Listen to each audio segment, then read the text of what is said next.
Alguém já falou para você, abre o MEI, que é simples, é prático, não custa nada? Realmente, o MEI é isso tudo. Mas tem algumas informações importantes que você precisa saber antes de abrir o seu MEI. E que se eu soubesse, tinha me evitado alguns problemas. Então eu quero compartilhar isso com vocês. Vem comigo?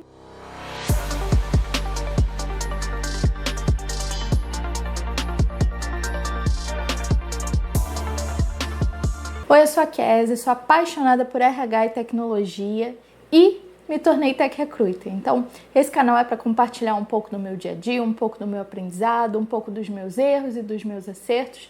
E eu quero te pedir, se você não está inscrito, se inscreve aqui no canal, me dá essa força. Se você puder deixar um comentário também, eu vou ficar muito feliz. E eu quero te fazer um convite. Eu tenho um projeto que se chama Clube Tech Recruiter, para a gente bater um papo quinzenal, esse papo é ao vivo, então tem troca, é bem bacana, eu tenho certeza que você vai curtir. O link está aqui nos comentários e na descrição, beleza? Mas vamos ao que interessa. Primeiro ponto, o MEI é grátis, então se você ver alguém cobrando para abrir o MEI, se você encontrar com alguém pedindo o pagamento de um boleto para abrir o MEI, não cai nessa. O MEI é gratuito e ele é feito pelo site do governo. Então, eu vou deixar aqui também nos comentários o site oficial do MEI. Na verdade, eu vou deixar aqui na descrição também o site do MEI para vocês acessarem. E é por lá que você mesmo faz tudo. Então, eu não recomendo que você dê seus dados pessoais para terceiros, a não ser que seja um contador. Aí sim, se ele for de sua confiança, se você concordou em pagar para ele abrir e administrar seu MEI.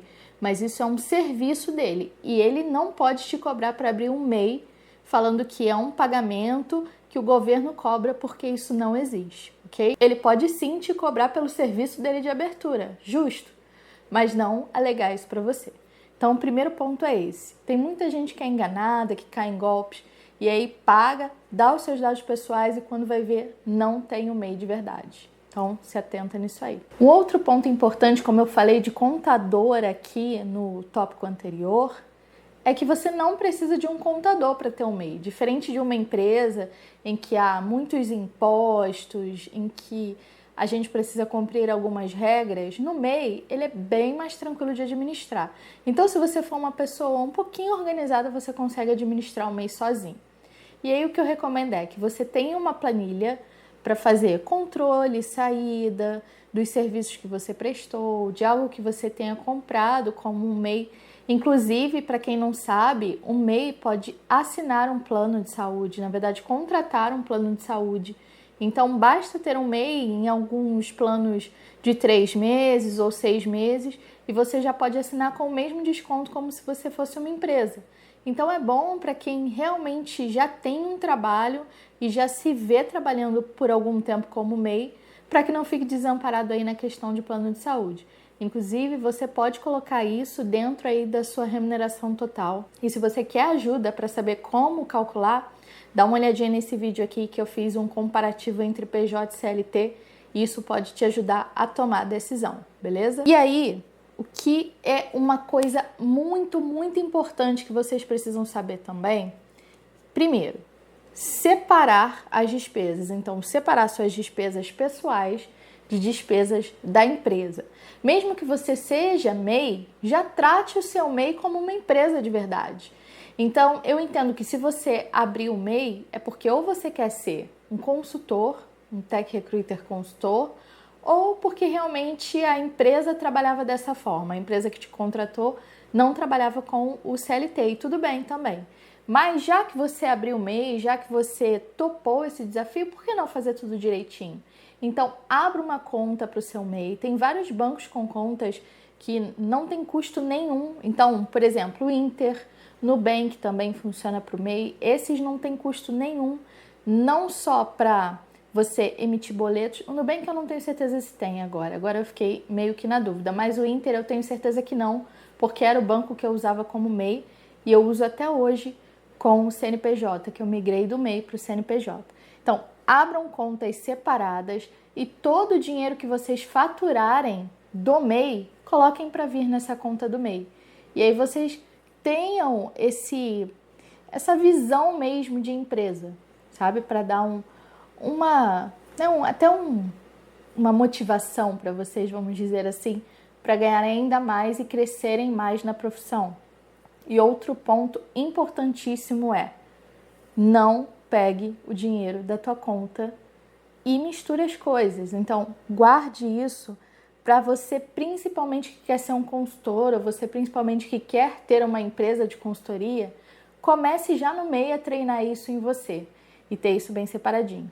Se você for uma pessoa desorganizada, você consegue também administrar isso tudo, porque não é muito difícil. Na própria planilha você coloca despesas e saídas e faturou alguma coisa, vai lá e transfere para a tua conta pessoal. Mas não misture as coisas. É um conselho que eu te dou que, se você seguir, quando você virar de fato uma empresa com CNPJ, não que o MEI não seja, tá? É porque são tributações diferentes. Então você vai ver que isso vai fazer toda a diferença. Se você começa certo, a tendência de você manter isso no decorrer do tempo com um volume maior de serviços, um volume maior de dinheiro entrando na tua empresa, com certeza isso vai fazer diferença no futuro. Até para você administrar se você tiver funcionários futuramente. Inclusive, falando de funcionários, no MEI você pode ter um funcionário. E esse funcionário pode ser CLT ou pode ser um estagiário.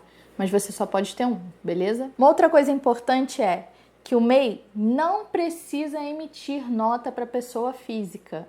Então, se eu como MEI prestei um serviço, por exemplo, para o meu vizinho, eu não preciso emitir uma nota fiscal para ele. Agora, se eu prestei um serviço para, sei lá, TOTUS, eu preciso emitir uma nota fiscal para TOTUS. Então, isso é uma regra.